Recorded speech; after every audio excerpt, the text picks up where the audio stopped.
Okay, para sa ating hulaan yarn, kapangpangan eh. Ito na nga ang chika natin tungkol ito sa isang lady producer. Grabe ha, ang singa sa mga usapan ay naloka raw ang lady producer nito sa isang aktor. Ano kaya naging experience niya at humantong siya sa ganito? Alam mo yan? Diba?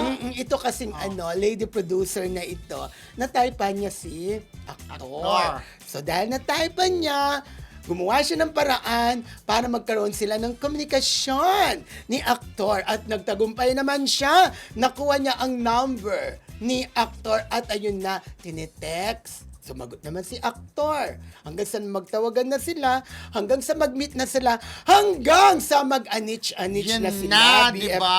BFF. Bumigay rin yung aktor. Dahil alam naman yung type siya ni lady producer. Pero, ang maganda, nakinabang din siya ng bonggang-bongga dahil nagkakaroon siya na bibigyan siya ng pelikula ni lady producer, di ba? Hindi naman masyado.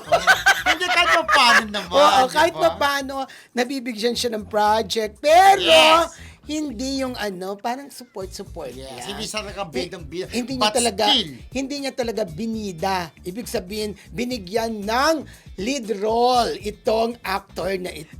bida nga kung lead Hindi nga role. niya binigyan ng lead role. Hindi niya oo. binigyan ng lead role. Parang support cast lang. Yes, supporting hanggang roles doon lang lang. ibigay.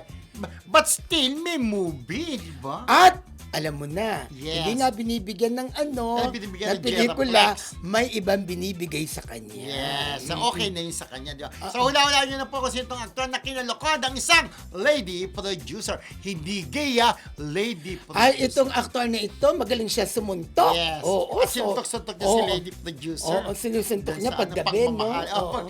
May pagmamahal ba yun? Wala. Anits-nits lang. Oo, Mars Marcelita ng UK, Yes. mahulaan mo yan, PM mo ko. Yes, Marcelita ng UK. Hulaan mo Ate Tess Insyong, i-chat mo ko. Nagtatanungin lagi sa Ate Tess Insyong. Si Rachel.